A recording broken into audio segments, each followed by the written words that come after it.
Welcome back to the Bourbon and BS podcast. This is episode 171, part 2.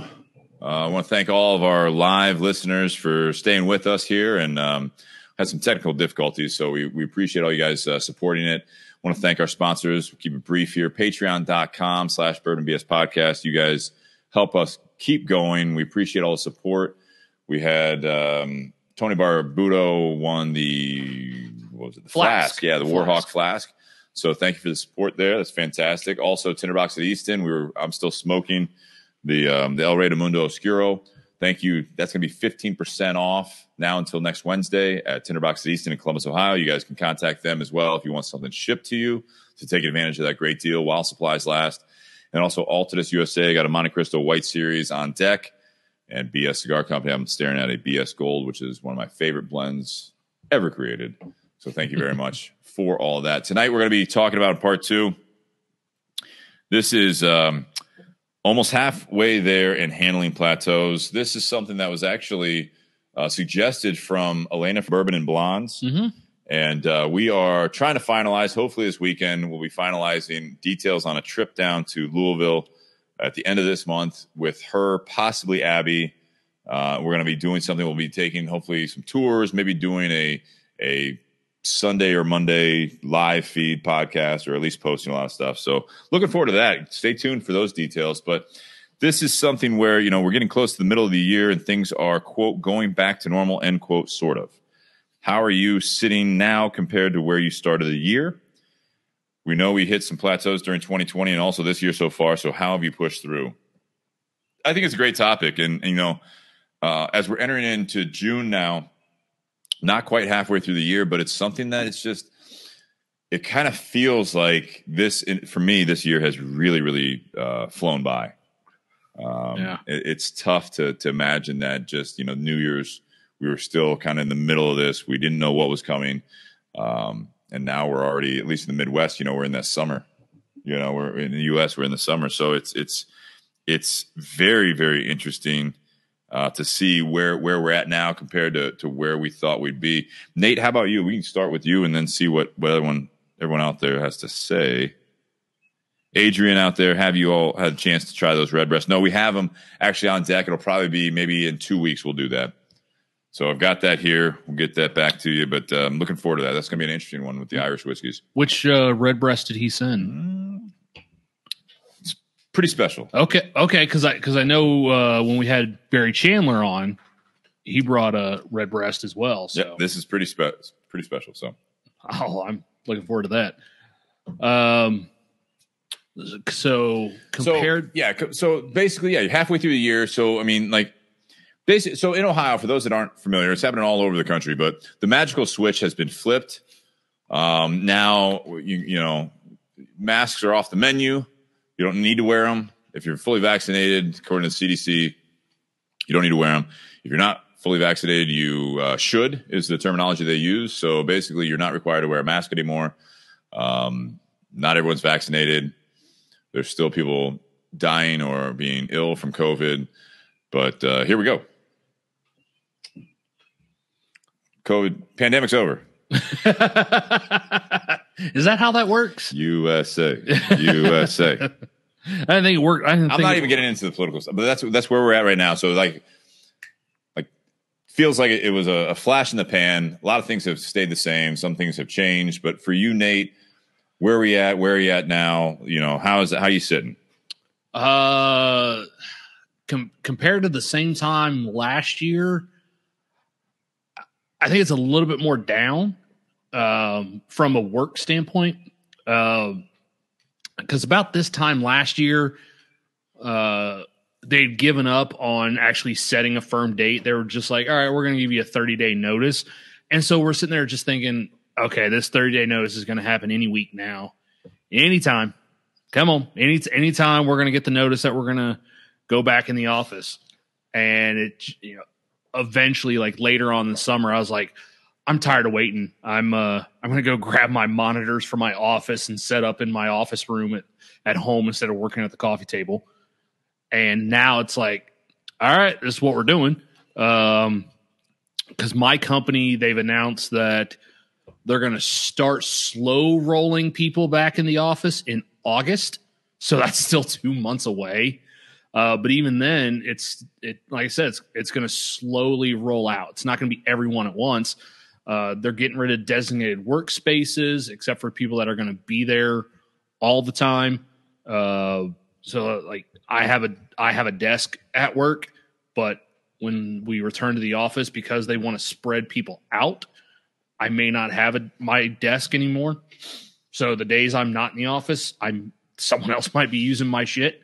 And so I actually asked, I was like, hey, can we still work from home until they get rid of like all this stuff? Like until there's no more requirements in the office, because they still want people to wear masks and distance in the office. And I'm like, can I just keep working from home until we're done with that shit? And my manager doesn't have the answer, because that answer is going to come from someone way above him. But no, I mean, so at this point, I was tired of it this time last year. I'm even more tired of it now. Yeah. Like I just want to work. And now, since I've been working from home for over a year, like, cool. I've shown I can still do my shit. Let me keep doing this. Let me keep working from home. I miss some of the people in the office. Don't get me wrong. There's, the rest of my team, I got 3 team members in Chicago, but then I got 4 other team members here in Columbus. And I kind of miss talking to them, because we really don't talk a whole lot when we're working from home, but we talk a lot more when we're sitting all next to each other. But then I also have a friend of mine that's in a different department that I love just walking over when I go grab a cup of coffee and chatting to him for 5 minutes. I miss that. I miss interacting with people. Weird. Yeah. But so I kind of miss that interaction, but I don't miss getting up at 5:30 in the morning to go to the office. Agreed. Maybe your new norm is not walking 2.5 miles one way to work.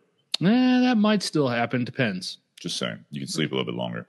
Well, no, with my wife. Beautiful new Buick. I mean, with my wife's schedule, if she has to go to work later, then she'll drop me off and then she'll go park, I guess. But I think you need to take your best practices, some of these things that, it's almost like a lot of people are having this, if I could do it all over again, you're starting to back up. This plateau, I'm looking at this and I'm looking at some of these comments and even some of the things that you said, Nate. There are people that just like don't want to go back to the office. Like, this is your plateau. Like, we're back. Like, the CDC is saying, a lot of people that were like following along with the CDC guidelines last year, like, no, I'm not doing it. Now they're saying, no, you can. And they're like, I don't know. I don't really trust it. Like, we have to wear masks in the office. Like, no, the people that you were trusting last year that shut this shit down is saying it's over. Like, not over, but it's like, are you fully vaccinated? Yeah, I'm fully vaccinated. You don't have to wear a mask. I'm still going to wear a mask. You're like, so you don't trust them now. It's just I think that people are in this mental plateau where, that's kind of like, and I didn't even like coming up with this topic. That's not what it was about necessarily, but it's like, that's, I think, where we're kind of at for a lot of people. But the same people that say they don't want to go back to the office, they want to travel. They want to go do all this other stuff. You know what I mean? It's like, we had a comment here and I love the comment from, I might have thrown it up there already. I think it was Dave Gordon. Yeah, it's been a great week with CDC changes. Glad to be getting back to normal. Just got back from vacation. Ohio's been lagging. And then, mind you, Dave, love you.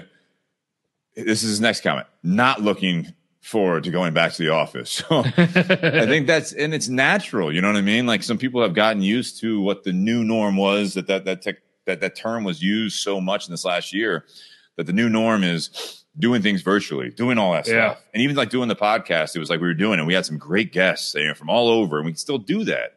So you bring those best practices along with what was good before. But, even you, Nate, you say that, don't really want to go back to, like, I'm doing fine here. But then you just rattle off, I miss this, I miss this, I miss that. I miss people. And you missed one person. One. I hope your coworkers are listening. That one is. They commented earlier. I guess my point, that's the plateau. That's where we're at. Ray says, I'm definitely not going back to the office. Ray, you're retired. Doesn't matter. Love you. I just think that it's just super. I don't know if irony is the right word, but it's just something where, like I said, I don't want to say it's over in a sense that no one is getting sick, but it's like they know so much more about this virus. You have the option to get a vaccine, just like the flu and other illnesses. That if you get a vaccine, you supposedly you're better off. You have your own viewpoints on it. You may still get it.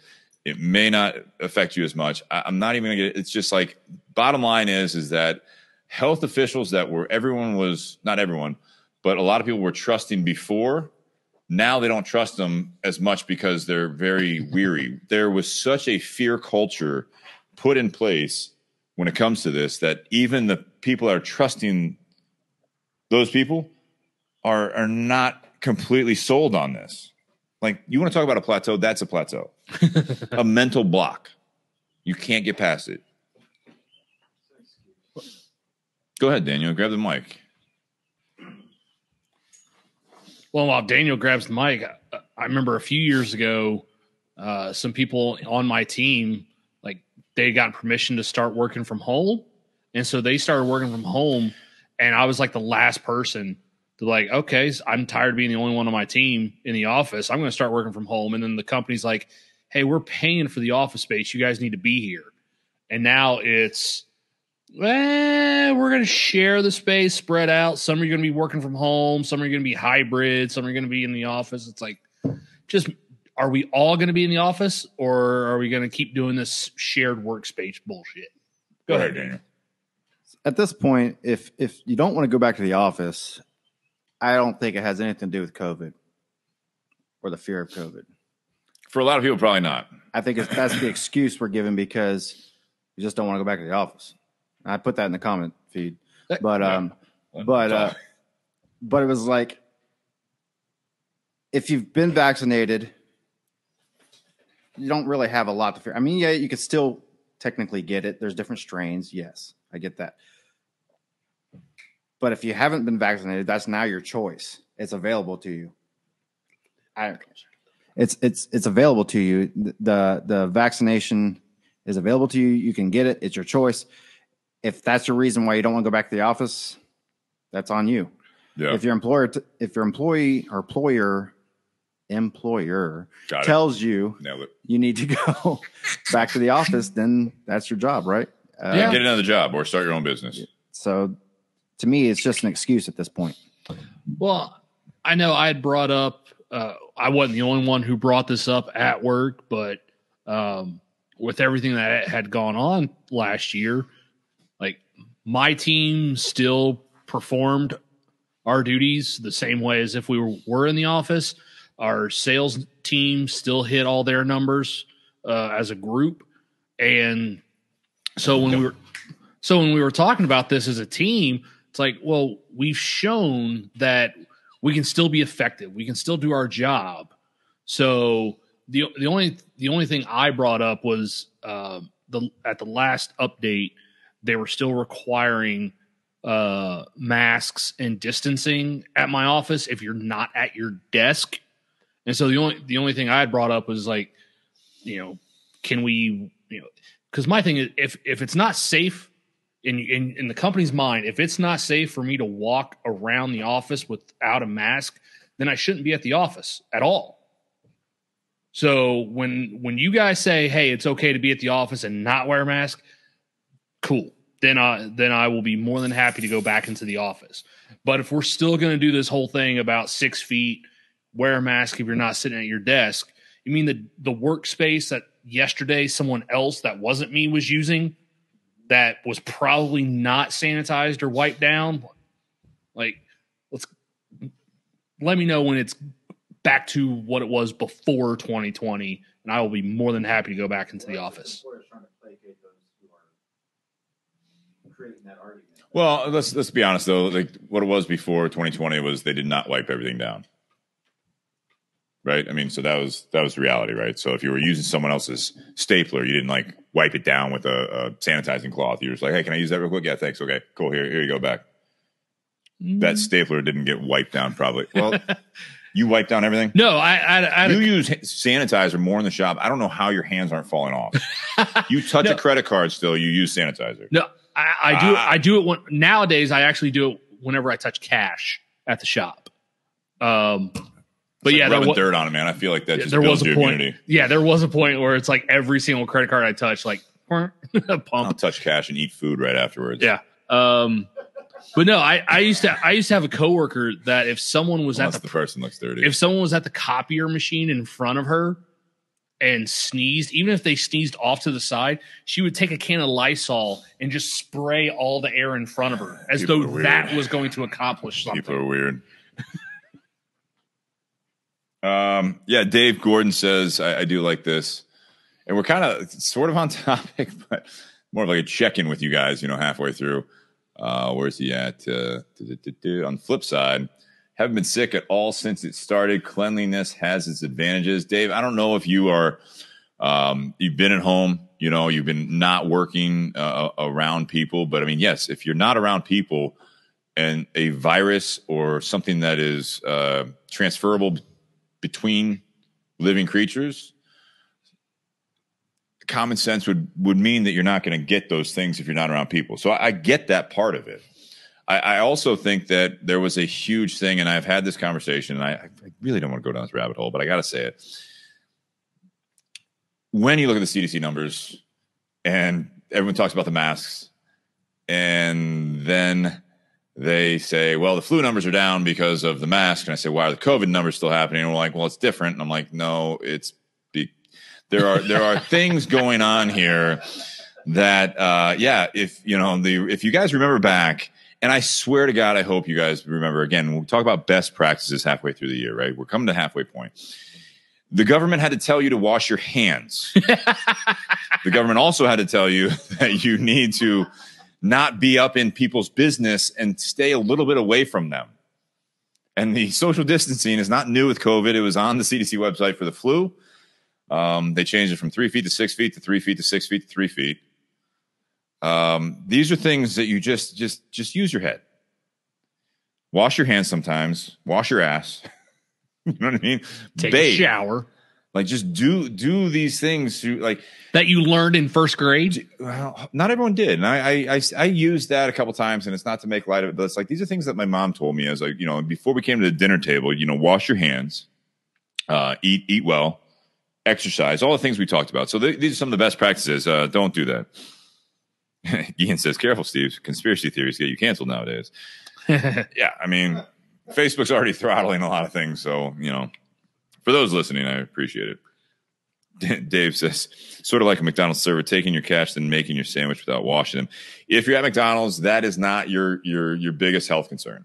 Yeah, that's right. I'll tell you that right now. I'm worried that guy just made my extra large fries. Yeah. If you're worried about the germs of McDonald's, you got bigger issues.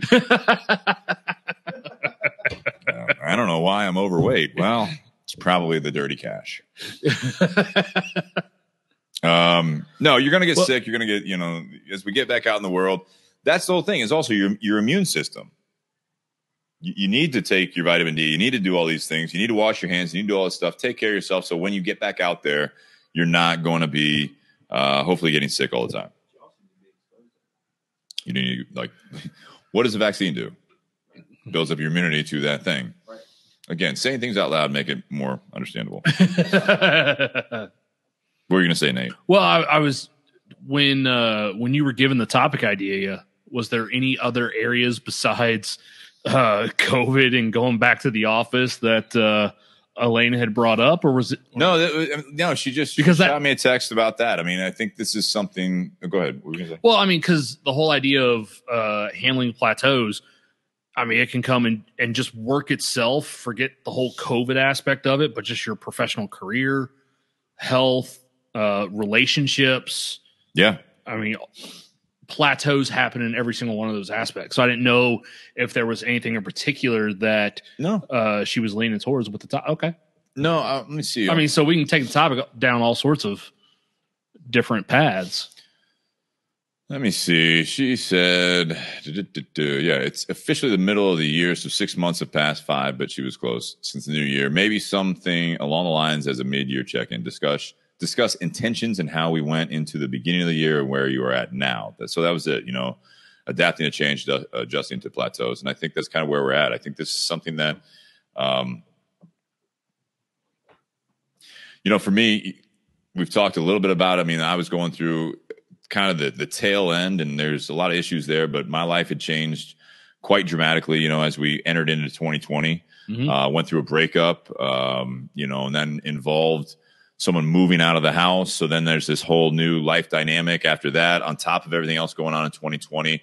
I was, for those that follow the podcast and even like some of my social media, I kind of utilized that whole, my whole thing with focus, as far as, posting that and working out, is like, I used it as I used the social media aspect, and sometimes it was too much for some people. I wasn't like oversharing, but it was like I was being open about it. Like my thoughts were getting out there, and I had people comment again at first where it was like, hey, should we be looking out for Steve? Like, he's walking every day in the snow, and he's doing this and that, and he's making these. Sometimes it's accountability to yourself. Well, that's what it was. That's what I'm saying with the focus side of it, is that. I learned that throughout all that stuff is that, getting your thoughts out there, using things like social media or talking to people for good and for growth, that was a stark contrast between what I felt I was doing and what a lot of people were doing in 2020 and going into the new year. I think some people looked at what you were doing kind of in a negative light because you had gone through a negative situation. Like, Steve's starting to do this stuff. Like, should we be worried? But in your mind, you're sitting there going, no, I'm doing this stuff in order to overcome that. Well, I'm not doing this stuff because I'm down. I'm doing this to rise above what just happened to me. Well, there's times too, like with like some of my like gym check-ins, and this is, I get Facebook memories from like 2013 where it's like, I'll post something and someone's like, hey, are you doing all right? I was like, no, it's just, I was listening to whatever, and it made me think of this, and it was something about like building yourself up and so that you can help other people and stuff like that. Is like, you don't understand that some people that they may or may not comment. I do get comments that hey, I really appreciate it. I needed that. Mm-hmm. It's putting that energy out there. We have the platforms for that. You don't just have to talk at people on them. So, for me, where I was at going into the year, it's definitely different. But now it's funny. The flip side of that is that when I was posting pictures and putting these like, messages out there around Christmas and going into the new year and stuff like this about, like hugging your loved ones and doing all that stuff, I now have gotten into a kind of a new norm myself, where it's like, I don't necessarily think about it all the time. I'm still taking walks pretty much every day. But I'm not taking as many pictures. I'm not taking as many, I'm not putting out these like, these messages to people. Now all of a sudden I'm getting people like, hey, you still walking? Like, I really was enjoying that. and so that's one of those things that once you stop doing it, you start getting those comments. The flip side of it is like, well, I was kind of enjoying those messages. Bob Fry's a good friend. He's the whole family's a good friend of ours and the podcast and also the Tinderbox, but he's a pastor, he's a carpenter, he's all these things. He's a very successful gentleman, and he has been getting more and more on Facebook throughout this last year and now, and he popped into the shop and he's like, hey, you still doing those walks? I was really enjoying those. And he was the same guy that before. He's like, I like, he'd comment, he's like, I needed to hear this today. And this is a guy that you think that, and he does. He's got a great family life, got everything together, a very successful life. I want to say he's in his 60s. Mm-hmm. But, that's someone that you don't realize that by doing all these things that you are, maybe you put that out there. You keep it all to yourself, you're not going to do anything. That's, again, like maybe a little bit of a plateau, right? That you keep it all to yourself, that you're not going to grow as much. So, but it feels good if it helps just one person even. Well, we talked about that doing the podcast as well. If one person comments like, hey, I really enjoyed that episode, it's like, cool. That the last 2-3 hours, that's been worth it. Yeah. You know what I mean? Well, I mean, so you said because I know what's been going on with you over the course of last year. I know the end of last year did not go the way you wanted to. You personally, I mean, in the last 6 months, do you think you're in a better spot now than you were in December? Yeah, I am. And not just with the changes in personal life, but with business and everything else getting back, so you got Ian out here saying, but change course. Let's talk about the plateaus you hit in life generally, not just the government imposed ones or things. It's the ruts you get in, you know what I mean? So like for me, it's getting back to normal. My biggest scare is that people get so comfortable with it and all the lessons. That's why I keep saying like the best practices, you want to bring all of that together as we get into it. So I feel like I've gotten back to that, between, trying to keep the house clean, trying to exercise, trying to eat well, trying to keep the podcast going, try to do all this stuff, the job, grow the business, keep people excited about cigars. It doesn't seem all that glamorous or changing lives, but again, these are the things that you bring enjoyment to people. You have, when you go to work, you have a purpose. And now to Ian's point, as far as the government imposed ones, and going back to what I was saying also, now that things are back to normal and the pandemic is coming to a close, now you got to get back to it. I mean, so that's where, am I in a better place? Absolutely. Personally, absolutely. I wish it doesn't happen. Those are the types of things. But, I've also been able to use my experience and be able to I've talked to people, the reprioritizing that we talked about last week. One of the parts of that was me trying to put myself out there for other people more than I normally do, but also putting myself first. These are lessons that I've learned throughout 2020, throughout the last 5 to 6 months. This is something that I've been able to, and I hope you guys have as well.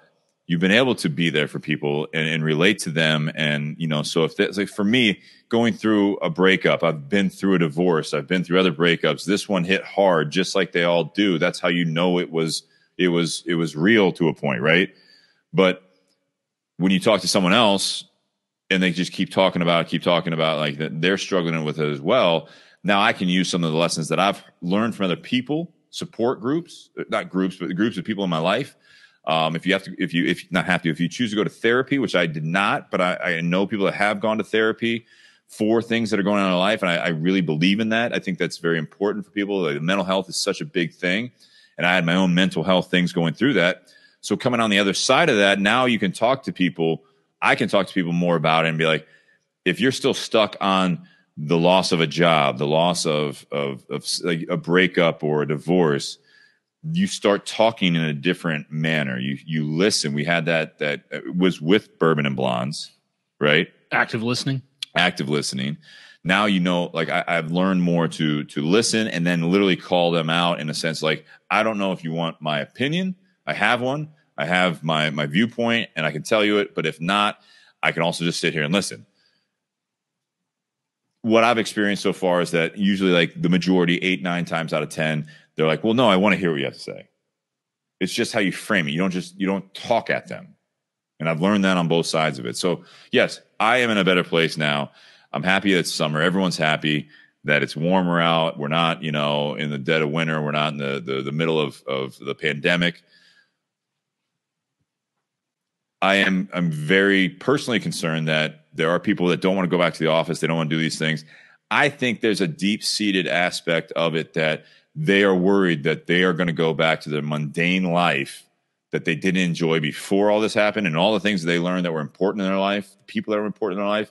They're afraid that when they subconsciously relate their life back to 2019, there are a lot of people that were just like, I got to go to fucking work. I got to go home. I got to mow the lawn. I got to go to all the kids' games. I got to do this. I got to do this. I got to do that. And they were in a rut. And this was the shock in their life that now this was the new norm and they're spending more time with them. They went through the ups and downs of that. And now you're getting back to like, my life sucked in 2019. Not me personally, but there are a lot of people like, my life sucked in 2019. I was miserable. I was depressed. I was doing all this stuff. And now you're telling me I got to go back to work. I got to go back to the norm. I don't want to. I know prior to the shutdown last year, I had at the beginning of 2020, I had a focus and an energy about finding another position either within my company or even outside the company. And once the shutdown happened and we were sent home, all that stuff got pushed aside. because there were a lot of companies that were either laying people off or they were having hiring freezes. And so I spent most of 2020 just happy to do what I was doing and, happy to still have a job that I could work from home and provide for my family. Some recent events that have happened at work have kind of renewed that vigor and energy to find something better, or whether within my company or outside my company. It kind of made me get back to where I was. Like, I can do better than what I'm doing now. I want to go out and find that opportunity now that things are opening up a little bit with some other companies, but also just some of the stuff that's happened recently at work. I'm like, you know what? I want to go for better. I'm tired of being where I've been for the last 5 years. I want more. And that's kind of got put on hold over the course of last year. But like I said, some events that have occurred within just the last month have renewed that desire to do something else. Daniel, you want to get on the mic? You want to say any of this stuff? You can say no. Daniel's had some significant life changes over the course of the last year. Well, if you don't want to talk about it, that's fine. And for anyone, but he commented on it, so yeah. Check the feed on that. Because Ray was asking. You said this is the best year. Yeah, I responded. Yeah, that's good. And for those that once again, whatever's going on with the connection. So sorry if you guys can't hear us all that well. Hopefully it'll come back. I'm not going to start it over again. So hopefully you guys can bear with it, and hopefully the internet connection can come back a little bit stronger. I know it is a little blurry on the feed, and then hopefully the audio is okay. With I'm looking at some of the comments here, excuse me.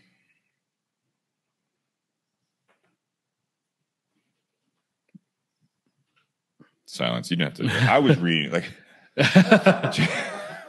well, not everyone has to go back and when I'm reading, everyone has to go back and read them. So the people. Yeah, I'm reading the comments, and Nate looks down at them, and everyone's looking at him okay. So since Daniel's not getting on the mic, he at least put it out there so the people that are listening to the audio don't know. But Daniel had said he'd had one of the best years of his life in the last 18 years. And Ray's like, well, what happened? Tell us what happened. He got divorced. He said he didn't want to talk about it. He didn't want to. He put a comment out there on the feed. If you put it out there, he commented already. He put it out there. Okay. That's on him. But for him, that was a good thing because he was on a bad situation before. Now he's happier. Hell yeah. He just said, hell yeah. So he's happier now than what he was, 6 months ago. Absolutely. Dave Gordon says, I'm lucky I've grown closer to my wife in the past year. That's fantastic. I know there's probably been a lot of people that have been that way as well. Oh, now everyone wants to talk. We got to fight for the studio mic. Go ahead. So just to clarify, I separated from my wife pre-COVID, so It wasn't because of COVID that I got divorced. No, I didn't say it was. It was just a long time coming. Yeah, Sean. Kind of on those same lines with just once COVID hit, and people have kind of plateaued. I mean, I think a lot of things with my work. My wife works from home now, so we just had a conversation a few days ago how, she's at a point where she's nervous about going back to work, but I think it'll be good for her to get back and just kind of get out of the house. She's always at the house. So I leave to go to work 4 days a week. And when I come home, I can see the look on her face. I'm overwhelmed with the pets, and my daughter loves to go to Westerville. So to see her friends. So she's always driving them. And, it's one of those things where I need to step up more and just do more things around the house when I'm home. But I don't know. We're going on vacation in a couple of weeks, so I think we're kind of excited just to get away from all. I'm more excited for her to get away from the house than not have to cater to everyone while she's there by herself. So, so I think it's going to be a welcome thing. But yeah, it was one of those weekends. I had a heart to heart 2 days ago with just what needs to be done, and I try to do what I can to make her happy. But there's other things that I probably could be doing better, and so that's. we're starting off in the right direction with trying to like relieve her of some of those issues or those duties. So yeah. Let me ask you this, Sean, while you have the microphone, because Go ahead. you still have. Yeah. I want to know your opinion. Everyone else out there as well. One of the biggest things that I think that I would love to see, you go back to the office, you go back to your job, whatever it is, and employers go back to the way it was at one point, where if you are on company time and you are on their Wi-Fi, you cannot be on social media. You cannot be on, you're working. You're on the company dime, cell phones, for emergency, like for talking as need be. Yep. Not surfing Facebook, not surfing Twitter. You want to see a culture shift, especially in this country. You go back to the office and you treat people a little bit like children and say, no, I'm paying you right now. You don't go on Facebook while you're on the clock for 8 hours, 10 hours, whatever it might be. Right. You know what I mean? You want to see people digress into a more, in my opinion, stable society. Again, is you do that. Because what did they do the entire time that they were at home? You can do whatever you want. Yep. And you can be on your own Wi-Fi network. You can do whatever you want. You can be on social media. You can be watching the news at the same time. But if yes, you can be as productive, maybe. But you want to see how productive people can be. Take away their social media while on company time. Yeah. And do you think? And this is not a pointed question. I'm very, very curious, and I'm asking everyone out there as well. If you're listening to the live feed, do you think that would be a pro or a con to some of the things that have been happening in the last 6 months, 18 months? I think it would be for mental health. I think for mental health, I think initially the shock would be a con. Oh, it'd be withdrawal. Yeah. It would be withdrawal. But then I think there would be a pro after a while to realize they pick their head up and they can look around and see what else is out there other than what's on social media. Again, I always harp on this, being in the present. It's hard to be in the present when you're lost going down the rabbit hole of social media.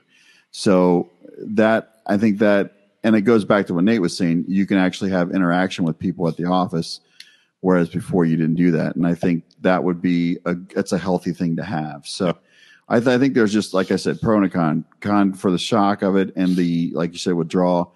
But I think it's going to open up their eyes. Like I remember, for an example, I quit Facebook and social media for like a month or two at one point, and I started reading books and just was like looking, walking outside and just going out in the backyard, having a cigar and just kind of maybe listening to some music or something. And it really freed me up, like mentally. It didn't drain me. Yeah.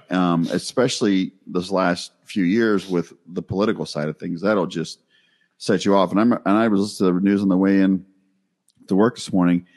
I was like, I was like, just said to myself, like, I'm just sick of it, man. I'm sick of listening to this shit. I'm just going to like try to, if I go on social media, it's going to be to see what my friends are up to and then get the fuck off of it. I'm not going to dive down these political videos of who said what and what's going on. And I don't do it as much, but I used to, and it just, it set me into a spiral of depression.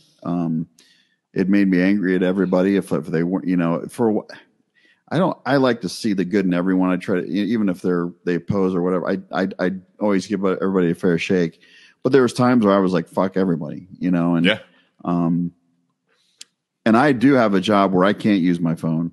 I'll listen to music. Like I just kind of have it when I'm working, because I'm like operating machines and it's kind of tucked away, but I'm never on Facebook unless we have a break and I'll watch stupid videos on YouTube or whatever I'm eating or whatever. But usually I don't get on it. And it's actually, again, it's kind of a welcome relief where I can interact with the people I work with and allows me to focus on what I'm doing and not get sidetracked with shit. And I did have a job previous to that where we would get on social media and people would watch us like hawks, man.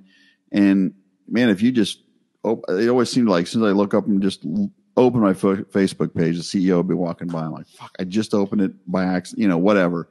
And he would look at it as, you've been on there all day. I'm like, oh yeah, no, but it didn't matter. I should have been on it. I shouldn't even open it. That's why you work for. When I worked for Jet Select. Yeah. Yeah. But here, man, And I think too, if you have a job, hopefully people can go back to a job where they don't have time to look at their phone anyway. You know, you should be busy enough to where, I mean, hopefully you're busy enough to where you have to, your phone's like a afterthought, you know, unless I think there'll be a big adjustment there. Yeah. But like I said, going back to that, it's a pro and a con. Yeah. So, and Ray asked, you know, what do you say about, how is that treating people like children? They shouldn't be on social media during company time. Ray, you know, no joking. I mean, I know you saw this a lot, you know, before you retired and all that stuff. But I mean, this is something that this was a reality. You know what I mean? Like that people are in cubicles, people are out, like even in a warehouse, they're pulling their phone out and they're using it. You know, as soon as you put these products in everyone's hands, like you can literally be, you know, the richest person in America or the world, and you can also be, you know, collecting unemployment or welfare, and you can have a $1,000 computer in your pocket. Yeah.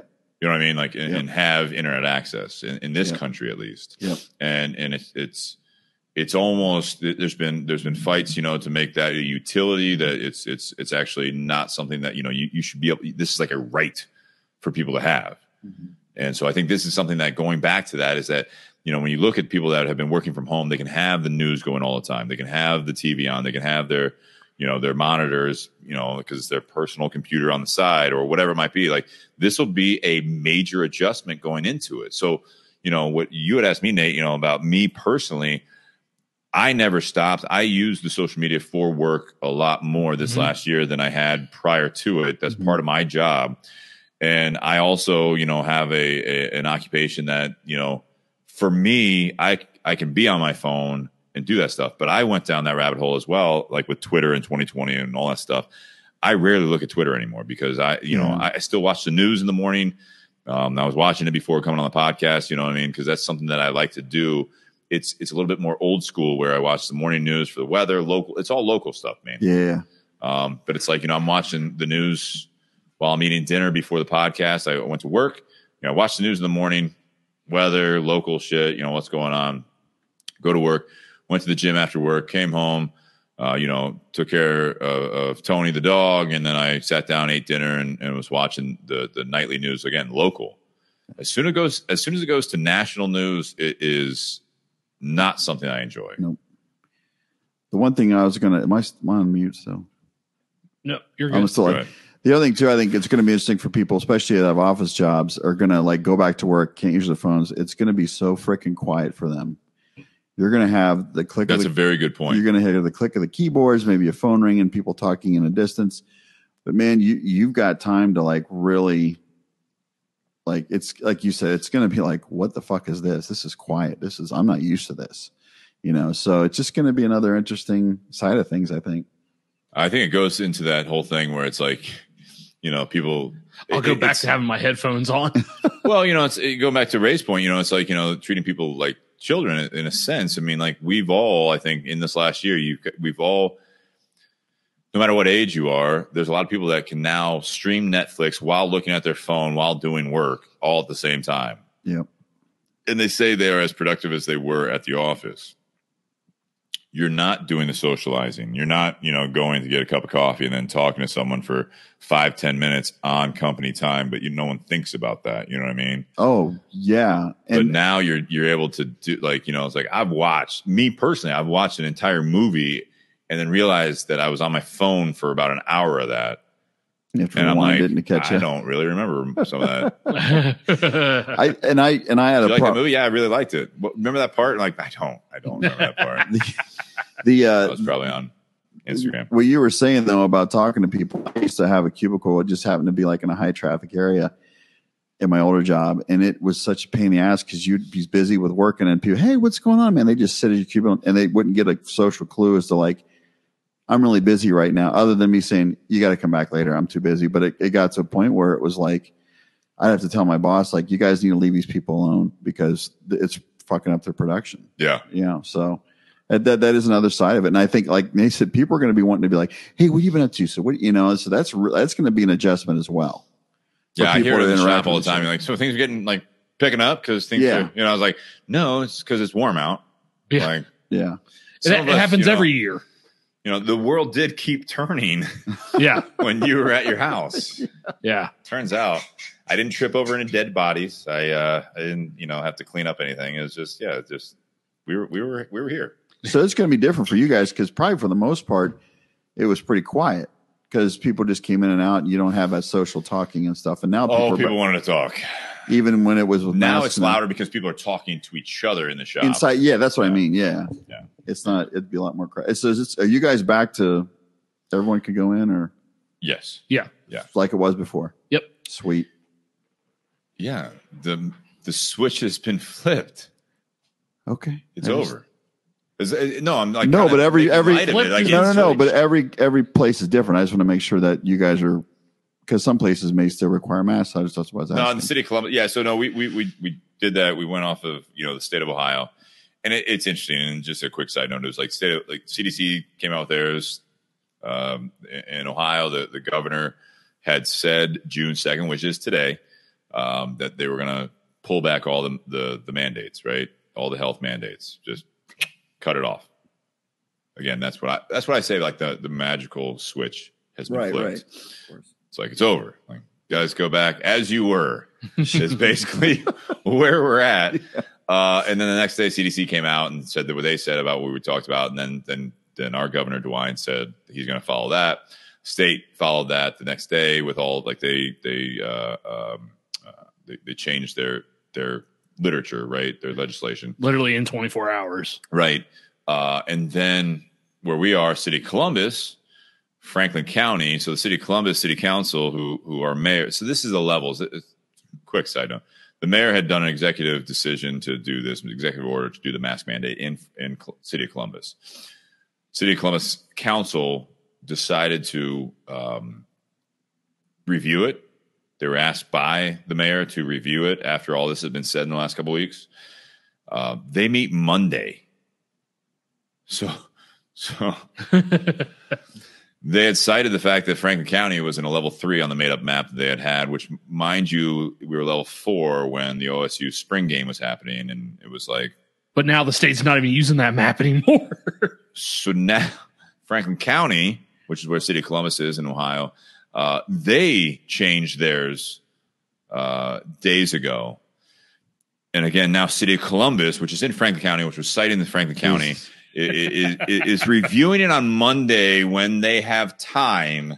But technically in the city of Columbus, and there are other cities out there in America, that even if the state, the county, technically you are supposed to still abide by your city.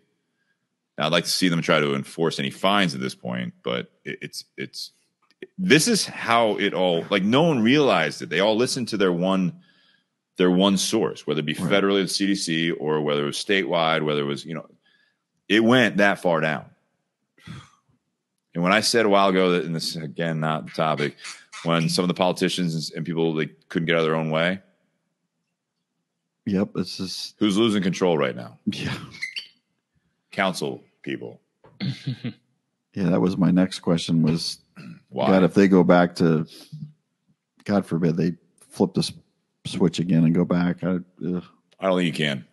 People would just. I think if they tried to flip and go back again, people are going to be like, nope, did that once before, not doing it again. Screw you. Well, I'll go back to my whole thing, and Dave, had said this earlier. It's like, what did I say for months? It's like, I don't care what side you're on.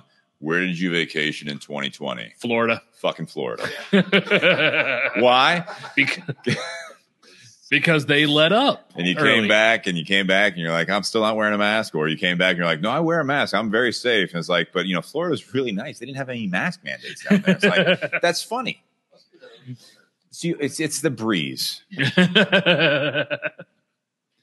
Yeah. So, I mean, going with, again, Daniel, I do want to ask you, because you do have some feedback here and we have some good comments out here as well, but minus, the things you didn't really want to talk about, but like, where are you at? You've been working on your weight. These are things that I feel like, your health overall, your mental health, and not getting into details, but we've had, Daniel's been a part of our studio audience for months now.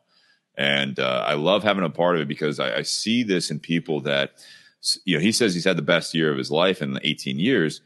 But truthfully, I don't even think you all out there realize there have been some things that you really need to have. This is a time, with Elena putting this out here as a topic, I would love to hear from people, like things that you may not have realized that you have gotten better, the best practices that have come out of all this stuff. So now that we entered this year in a certain state, and now where we're at now, everything opening back up, you've had a lot of successes personally, and some of it is your health.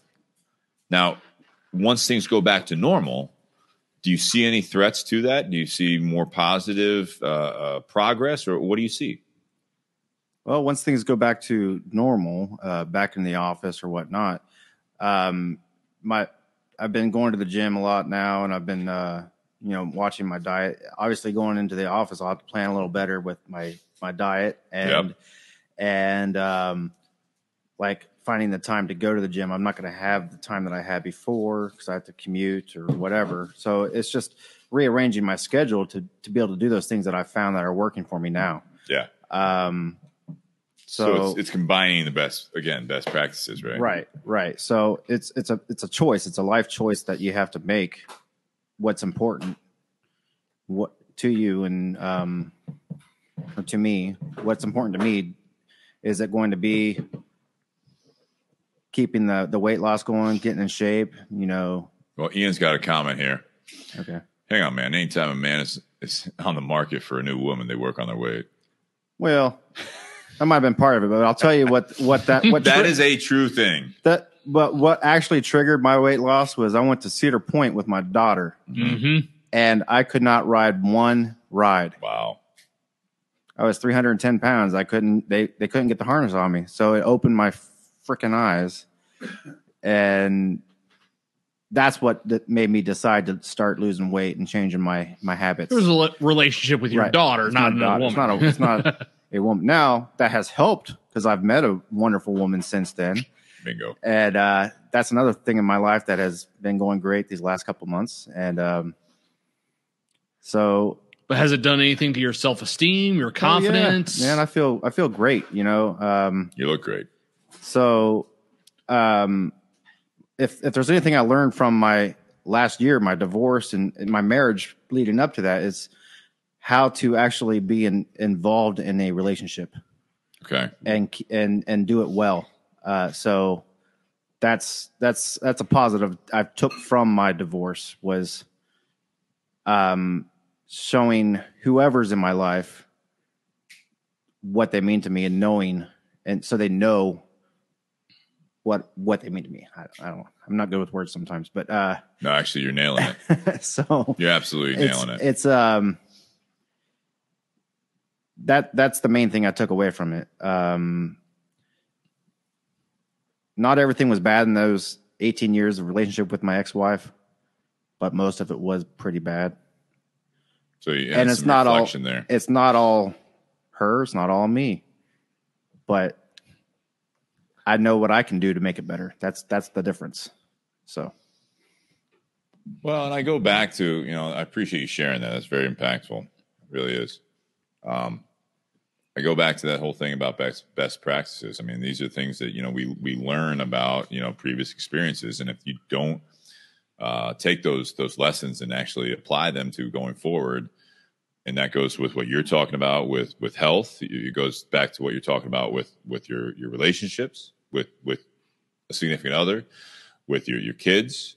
This is going to happen with your professional life. I think this is something that the whole world has, and I, a lot of you guys know my views on some of the things that have happened with the COVID pandemic and how people have reacted, and you see different societies deal with it differently.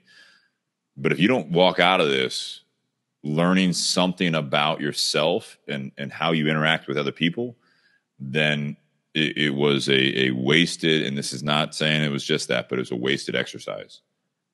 We had an opportunity here that, unfortunately, we had a new virus that came into the world, and a new sickness that did impact a percentage of the population, a small percentage of the population, but if you don't take what you learned and the people that you got closer to, the people you faded away from, if you don't take that and actually apply it as we come out of this, it was worthless. It was all negative. If you go back into your plateaus, if you go back into this, again, going back to this topic that Elena had suggested, I think the biggest thing is that, where I'm at now, it was a recentering process for me. And I hope it was for a lot of other people as well. And I hope you didn't have to go through a breakup. You didn't have to go through some life changes, but there was a lot of that out there. But if you got closer, like Dave was out there, he got closer with his wife. People got, like you, Daniel, you had already started this process, and then this outside factors. We talked about SWOT on this before, and this is something that strengths, weaknesses, that's internal, opportunities and threats are external. We're talking about the opportunities and threats there. This was something that the world had handed to you, and if you can't have that assessment and that reflection coming out of this, I really feel like you need to do that. Force yourself to do that. If you're dealing with depression, anxiety, mental health issues, if you're dealing with anger, if you're dealing with, you look at, people that think differently than you as they are evil, then you really need to take a step back and realize that's not always the case. That this is something that we can learn together on how we actually survived what we called a pandemic. And how, I love seeing that with you, Daniel, and some other people on there. Adrian's out here saying, having spent the last 7 years with my fiance living apart and working different shifts, the pandemic brought her home, working from home. We definitely learned a lot about each other. I would love to see what he has to say about that. I hope it's positive. And Adrian, I also want to invite you, check your schedule, get you on the podcast when we do the Red Breast and some of the other ones that you actually donated to it. I think that would be a great guest to have. He's been a great supporter of the podcast and also the Bourbon and BS community page. I think one of the issues we run into is sometimes in our lives, whether it be work or relationships or friendships, whatever the case may be, we run into plateaus and then we don't even recognize we're in a plateau or in a rut. And we just keep sticking with that plateau for months, for years even. And there's comfort there. Sometimes. No, I mean sometimes there's a comfort. Is. Sometimes you plateau in a spot where it's not comfortable. Like you're just getting, like, in a relationship. You can have a married couple, that's been married for several years, and then someone else on the outside looks at their relationship and they're like, yeah, they're basically just really good roommates. Like that's all there is to their relationship. If that outside person were to look at how they interact with each other on a day-to-day basis, they're like, yeah, they're really good roommates. And you were getting, go ahead. That works for some people. Like that, you know what I mean? Like, when you look at someone else, it might get you by for a little bit, but what I'm saying is you look at someone else's relationship, especially with a significant other, they have the issues. If they're complaining about it, that's one thing. If they're comfortable with it and then everything's going well, you aren't in that relationship. True. There are, I went through marriage counseling in my late 20s. And one of the things that, we had talked about was that we had become kind of roommates. And it was one of the things I remember, didn't really like the counselor. We actually switched counselors, but he had a good comment, is that at the age of like 27, 28, our sex life had really, really taken a back seat, to just like trying to figure out how to be adults together, because we met at 20 in college. And he said, if I was having this session with someone, a couple that was in their 40s or 50s or whatever, been together for a long time, this is more common. But in your late 20s, the fact that you guys aren't, like, you're not, it wasn't sexless, but it was like, it had taken a back seat and our focus was elsewhere. Sometimes it didn't work for us, obviously. You know what I mean? We try to work through it and all that stuff. But some people, that's it. You know what I mean? Like, it's like, oh, it's a sexless marriage. And you're like, that's fucking terrible. And like that person is fucking happier than you are, in your life. I think sometimes, and I'm not defending or anything else. I'm just saying, like, don't interject. I'm not saying you are either, but like sometimes I think that you have to realize that everyone has a level of happiness and they have a focus of what makes them happy. I think sometimes couples will hit a plateau not because they're happy, but because they're uncomfortable bringing up their unhappiness. That's a possibility. Like they're like,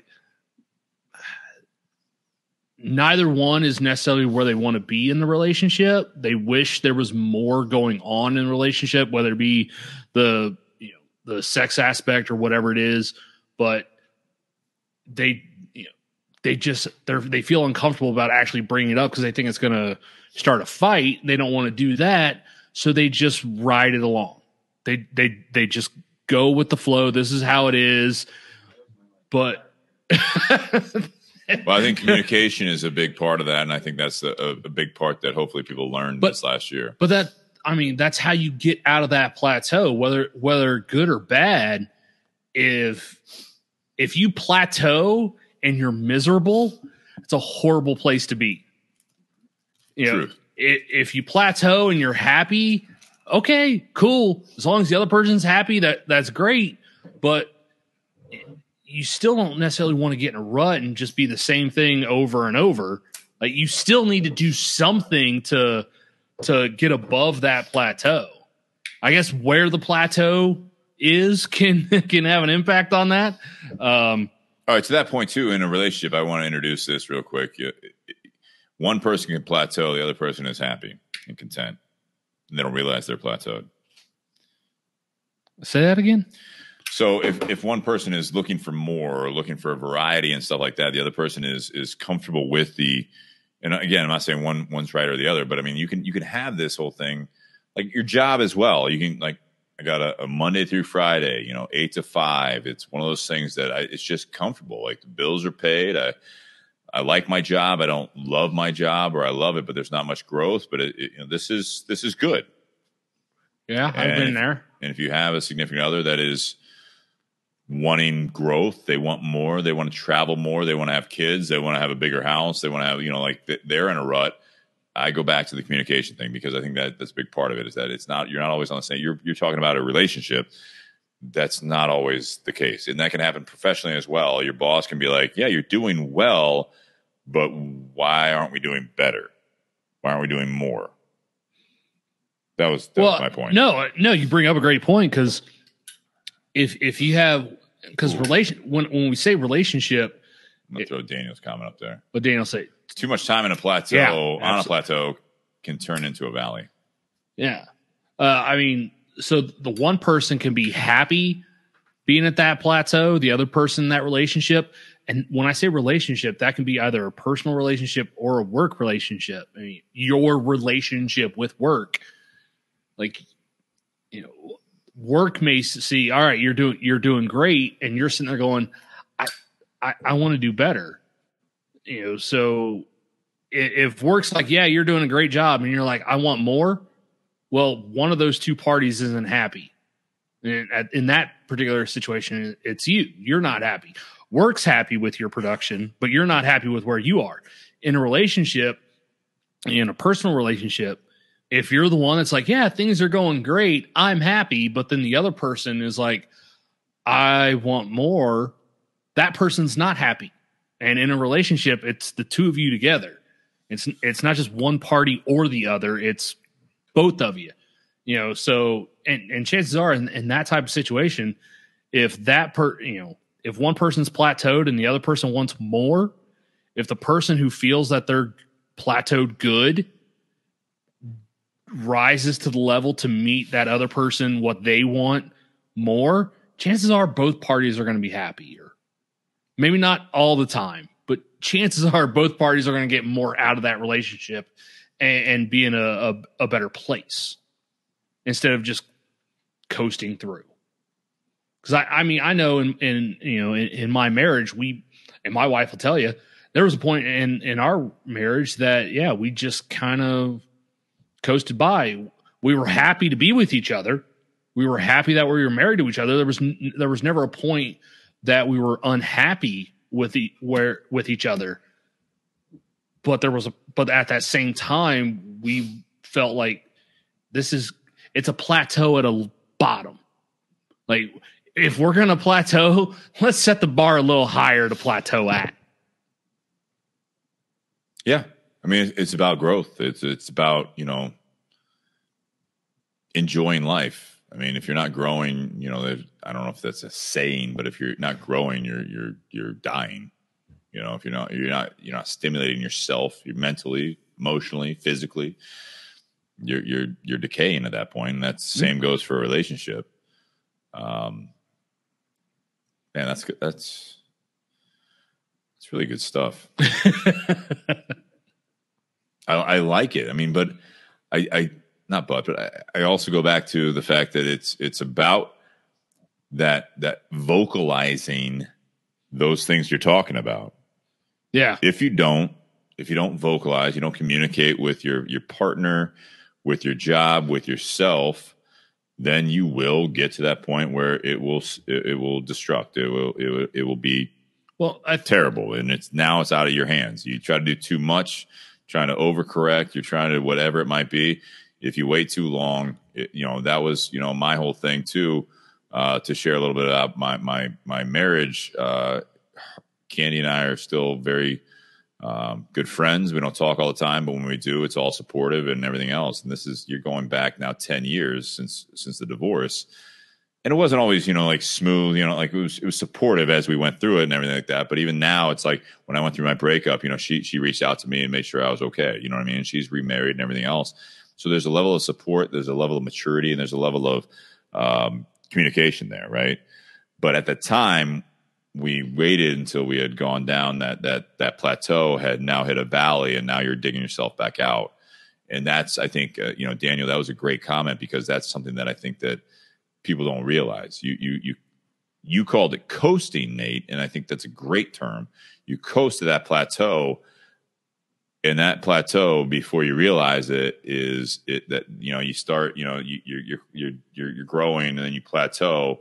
Well, everything around you is still growing, so now all of a sudden that plateau keeps sinking, and now all of a sudden that you look around and there's people in your group, people that are important to you, and they're doing this, they're doing that, they're traveling, they're buying a house, they're doing this, and they're happy, and you're like, well, we're still here, we're at that plateau. Well, all of a sudden that plateau is not as high as it once was. So I like that a lot. But that also brings up the whole communication aspect that you keep bringing up. If you sit there and you're looking at the people around you and they're doing all this other stuff, and you and your significant other aren't there, I think that's where you have to have the conversation. Like, hey, I see a bunch of our friends having kids, buying houses, doing all these trips. We're not doing that stuff. I see that as we have other priorities or something else going on. Like, are we good? Like, are we good where we're at, or are you feeling the same way? Like, what is it you want to do? Because otherwise, you're just pulling opposite ends of the yoke. Yeah, Cesar, thanks for tuning in, man. It's been a while. Haven't seen you in a while, but love having you on here again. One must learn to live by themselves before one tries to live with someone else. I think that is something that I've learned at the age of 40. It's something I've learned more recently. Is it's not always, there's not one right way to do it, but I think that's something that you go back to that whole thing, is that you have to be happy by yourself or with yourself before you can be happy with and make someone else happy. Yeah, because sometimes adding another person into the mix, that can have a devastating effect if you're not in a good place with you. Yeah, Ray says unless you have OCD. Nice. I'm guessing Ray does. There's something here. When we look at this topic about we're halfway there. You're not going to start singing Bon Jovi, are you? No, I'm not. Okay. Good. I look at this as something that there's a line of thought. There's this school of thought that, you have to have failures you have to have the opposites, right? So you have to have the bad with good. You have to have failures to feel the successes. And I'm happy for everyone else out there that, they rolled with this and that this is a successful year for them. I think that if it was a good year for you, remind yourself daily, remind yourself as things get back to normal, as we open things back up. And what I've noticed, at least in my day-to-day and interactions with people, that people were tired of this. And now people are acting like it didn't happen.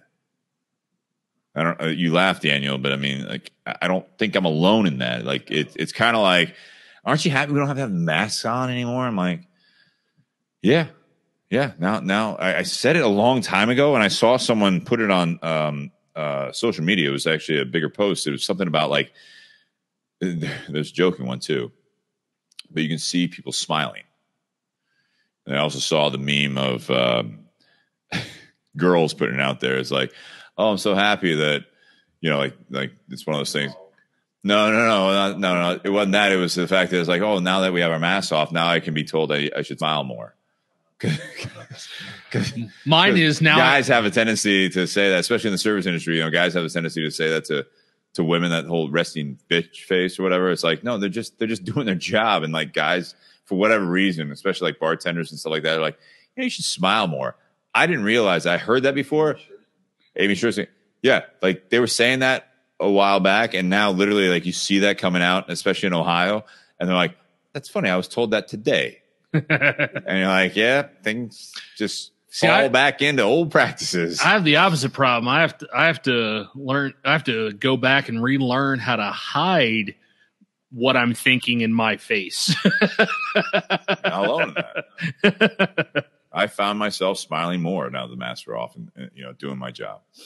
I was smiling quite a bit when we were wearing the mask, but when you wear the mask, the cusp, like, if you crack a joke and you're smiling, the person knows you're cracking a joke.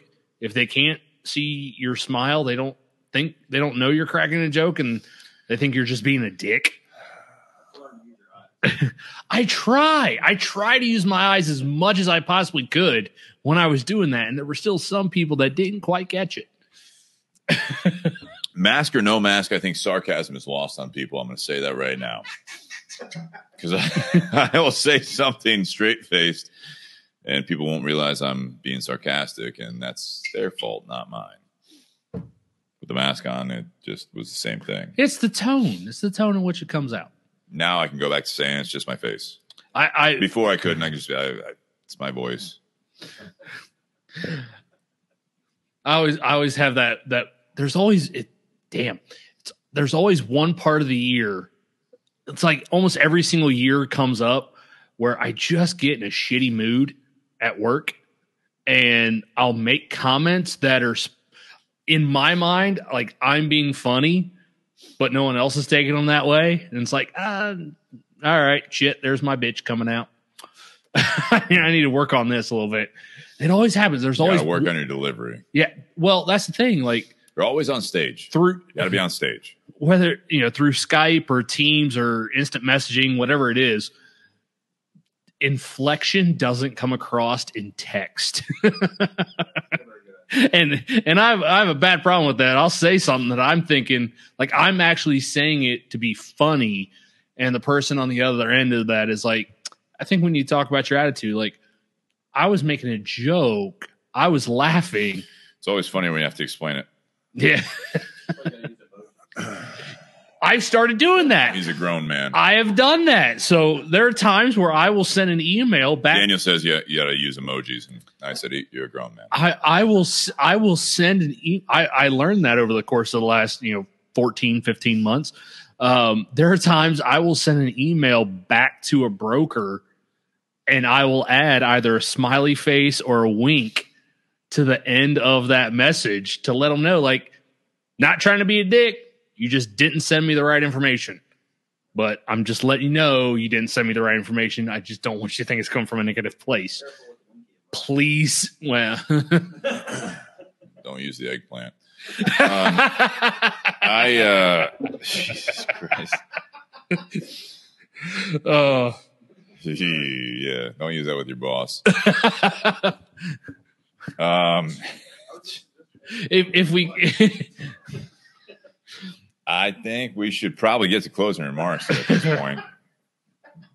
If I start seeing eggplant emojis on the feed, I'm going to be very upset. Well, now that you said it, someone's going to do it. That's fair. Yeah. So, and I'll let you go, Nate. Do you guys in the audience, do you have any closing remarks? Or are you guys just going to chill? Tony? No? Okay. One of the things I noticed actually, so the t-shirt I'm wearing, and one of the reasons I put this t-shirt on and wore it for the podcast, I wore it today, but I went to the gym and I was going to, put something else on, but I was like, I want to put this shirt on. As for those that can't see it, so it says, and again, this was a company shirt for the BS Cigar Company, but this was something that a slogan I came up with. When was it? It was a year ago. Yeah. And it was a little more than a year ago. So it was in May. And I was sitting in the garage and again, my life was different.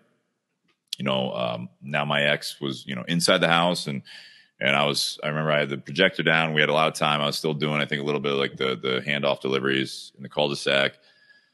But I was trying to first of all, I was trying to be employed.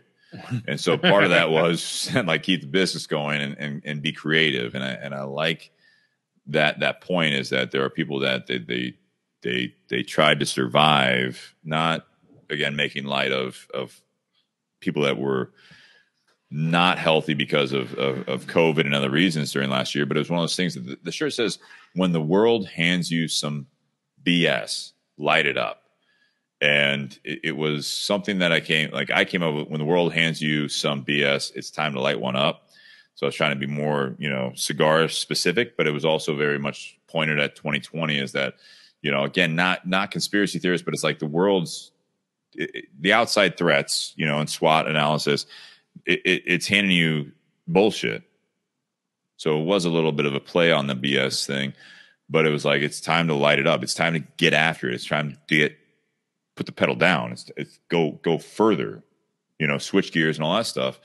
And then Larry Schumann, which I want to get on the podcast, he was the one that he's our graphic designer. Also, is a good friend of mine, and he changed it as he always does. Takes my ideas when I'm drinking and makes them better, which is good. It's good to have that other layer. Roundabout, you come back to it. But yeah, it's one of those things that like now I wear this shirt, and Nate, you have one. You guys, I think both have. Do you get comments on it? Yeah.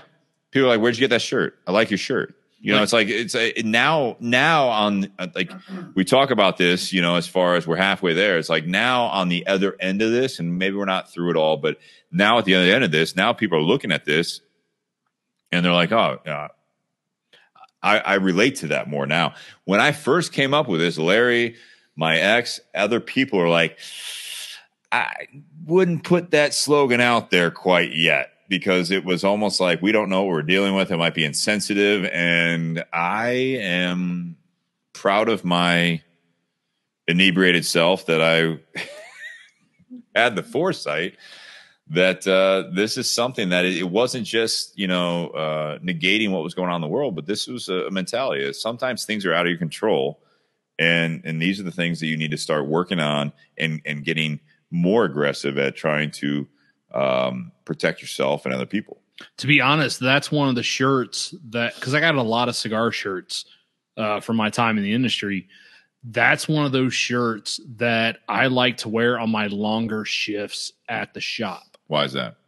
Because I want that to be out there. I like the slogan so much. I want people to see it. Because like when it's in the wintertime and it's still kind of chilly in the shop, I'll wear one of the 3 BS hoodies that I have, and then we got that shirt. We got the silver lining shirt as well. You got the podcast shirt. But the Focus shirt on the silver lining. Yeah. You know, Daniel's wearing the BS hoodie as well as the Buckeye shirt, if you will, the red one with the silver. He's smoking a silver? Gold. Yeah. Focus on the silver lining. That was one of the things that was combining the silver and my mantra of focus. But no, but the whole thought process. I'm smarter when I'm drunk. People ask me why I drink. But no, the whole You're welcome. The whole thought process behind, you call it the 2020 shirt. It is now. It's 2021. But because of the mindset behind that, I like to display that more on, when it's warmer weather where I don't have to wear a hoodie in the shop. I want to display that on my longer shifts because I think that's a message that needs to get out there. Yeah. But then, so is the original podcast shirt, which is what I'm wearing right now. Pour one more, light up another. We'll figure it out together. I was also drinking. Yeah, I know you were. But I got real creative in 2020. I also drank more. I thought this came out before 2020, the saying. All right. So I've been drinking a while. Yeah, this was the Patreon shirt. All right. Ian already commented on that. Yeah, he did. But I'm going to talk to Elena's coming into town this weekend from Bourbon and Blondes. They have like a contact in St. Louis that literally like they just have someone that they'll print it as people order it. So I'm going to talk to her about that. It's something that, we can try to work on. Might be a little bit more expensive to anyone that wants to buy it, but it's, and I'll buy it, for the Patreon people, but working on that. Go on. Cool. Closing remarks. Yes. So when we're talking about being in a plateau, I think one of the hardest things to overcome getting out of a plateau is first you have to recognize you're in a plateau. A lot of people don't realize they're in a rut or a plateau when they're actually in it. They don't realize until they get down into a valley do they realize that they were in a plateau or they were in a rut. Then things just went downhill and they hadn't done enough to keep things above water or above board. And so things just got out of control and they could have taken steps to prevent that had they known. So I think one of the important things is in every aspect of life, whether it be your professional life, your relationship life, your mental health, your physical health, I think the first step is realizing where do you want to be in each of those aspects? What are your goals in each one of those areas of your life? What do you want out of a relationship? What do you want out of work? All that stuff. Then, where are you now? Because you have to have a starting point. Where you are now is your starting point. Where you want to be is the finish line. Now, how do we work to get to that point? But I think the biggest thing that a lot of people overcome, that a lot of people have trouble getting to, is actually thinking about where they want to be. I think a lot of people have a hard time looking long term, seeing the end game where they want to be, and because it's not where they're at now. They may be happy where they're at now, but that doesn't mean that's where they're going to be happy a year from now or 2 years from now, 5 years from now. So you have to sit there and go, where do I want to be? Where am I at now? And now what steps do I want or do I need to do in order to get to that point? And one of the reasons I think that's a hard hurdle to overcome is people have to admit that, in a sense, because you're not where you want to be, in a sense, you're unhappy with where you are. You may be happy with where you are at the moment, but that doesn't mean you're happy with where you are now down the road. So you have to kind of be a little unhappy with where you are now in order to improve to the next step, to get to where you want to be. And sometimes that's a conversation you have to have with yourself.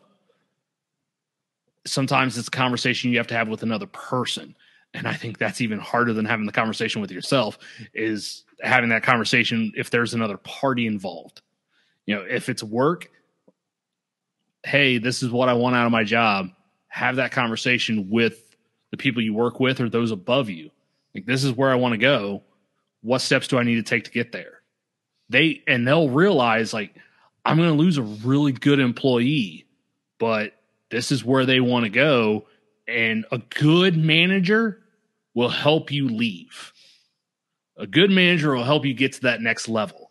They want you to get out of where you're at now, so long as the next step is upward. Same thing, I think, in a relationship.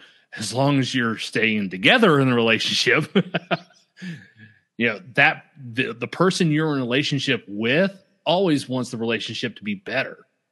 So you have to have that conversation with that person. Like, how do we get better? What is it that we need to do?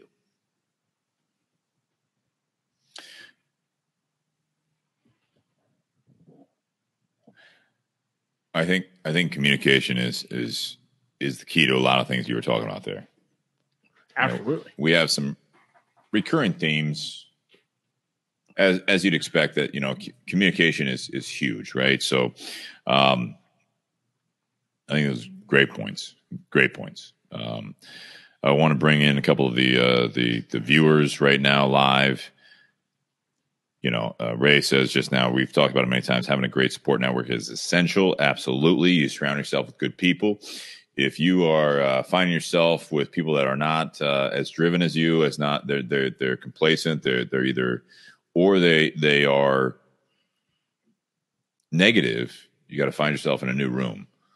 You need to surround yourself with people that want to have a similar path as you do, whether it be business, whether it be personal relationships. You gotta find that support. I agree completely. Ian asked something here. What do you do when the plateau is at the top? It reminded me of something that I heard a long time ago, is that when you're number one, you got to still act like you're number two. You smiling because of that, or is there another comment? Daniel. All right. So when you're number one, you got to still act like you're number two, because what's that? Being humble. Sean says, yeah. So it's something that it's like, what got you there? So that's being complacent. So to that point it's not about maintaining that number one status. It's about maintaining the mentality that you're trying to be number one. And that's something that as you grow through that, and that can go with your job, your career. It can be, I look at it, same thing. You're talking about significant others, right? So what do you do on your first date? You put your best self forward, right? It's not even you. Right. It's better than you. Dan, you're talking about, you're dating again. You got a new girl. When you went out on your first date, you might have said, like, I'm going to be myself this time. I'm going to do that stuff. Bullshit. You were better than who you are as a person on an everyday basis. Your bathroom may have looked like shit. The first time you have them over, what did you do? You fucking clean the bathroom. Better than you normally do, right? Right? So you go out there on a fucking Wednesday, you didn't shave. If that Wednesday was your first date, what'd you do? You shaved. So my point is if you have plateaued and you've gotten to that number one, you've been at the top, you gotta keep your best practices. That goes back to that whole thing about the best practices. How'd you get there? Are you cool? No, because there's someone behind you that's going to try to take your spot. I shave every day now. Yeah, you do. He says he shaves every day now. Why? In case you hang out with her. Yeah. So that's why you started trimming the beard. This has nothing to do with my ego, but I do enjoy being right about some of these things. Like when I call, did you do that? Yeah, I did. Yeah. I do it. I still do it every day. So don't get complacent. Don't plateau. Don't let yourself get to that point. There will be a time, Daniel, and everyone else out there, that you won't shave. You're gonna go to the dream job, and if you're gonna find, you got to catch yourself. You were talking about talking to yourself more. You know what I mean? Like communicating with yourself versus communicating with the other person involved. But if you realize you're like, I didn't shower today, that's the last time. You went into work. Now you're like, I got away with it once. This is not an open invite. you got to keep the best practices. I look at this as you came out of 2020. Now we're in June of 2021. Everything you learned during this about yourself, about people around you, don't take just the negatives and polarize that.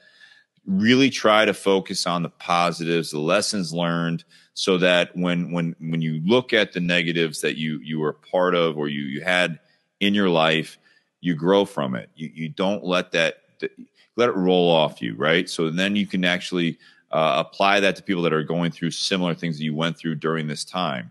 The plateaus you hit, they're going to happen. I talked about that with the reprioritizing thing. I had taken a week off from the gym. I was absolutely defeated on Sunday when I went back to the gym and I did a chest workout. And I'm like, all right, so I'm good now. I took a week off. I'm going to be stronger than I was. No, I was weaker than shit. And I'm like, what? I thought I was going to be good. How hard did you work out that first workout back? I felt old. I felt weak. And then I went on Monday and I did a different workout. It was an arm workout. I felt stronger. Tuesday, I did not go to the gym. And Monday, mind you, my schedule was off. It was a holiday. I helped someone move in the morning. And then that's a workout. Well, no, but not the same thing. But by the end of the day, I was like, well, I can skip today and go tomorrow. But I was like, no, I got to get back. I got to focus. I got to get back on that. So I went and worked out in the evening and I had a great workout. Tuesday, I didn't do it. Wednesday morning, I was going to do it.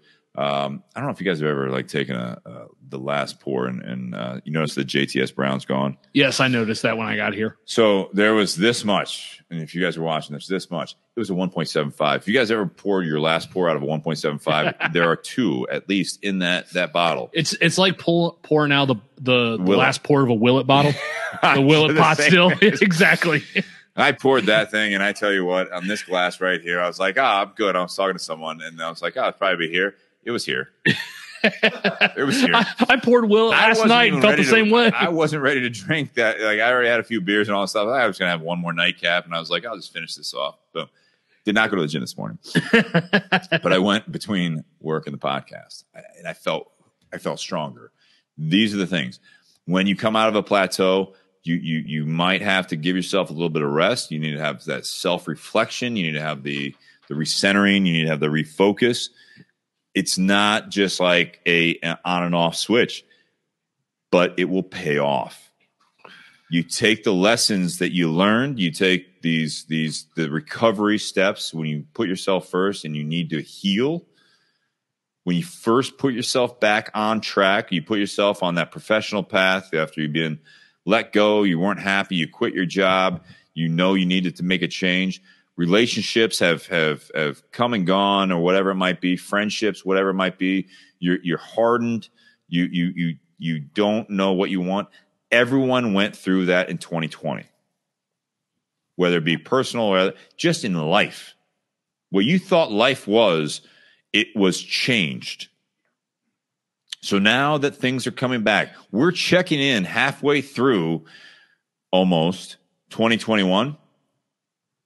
The first day out there, you're not going to just come out there like Superman. You're not going to be like, oh, this is fucking easy. No. You got to dig yourself back out. You got to make sure, all right, so this was tough day. I'm not going to get defeated. Day 2 is going to be better. Day 3 is going to be even better. And now all of a sudden you see yourself by the end of this year, if you guys have this mentality that you are going to keep growing, you're going to keep pushing, you're going to take your lessons that you learned and you're going to apply it every day. And you keep learning and you keep combining all those best practices. By the end of this year, I don't know about the outside threats and opportunities. You got to keep going. And I will touch base with everyone at the end of this year that if you guys remember this podcast, you remember this message, that if you do all those things and you put yourself first so that you can put your mask on before you help others and you get that healthy rhythm of learning, applying, you will be exponentially better in 2022, because now we have the opportunity for another 6-7 months to just, now things are back to quote normal. No, this is a new opportunity. It's a new life.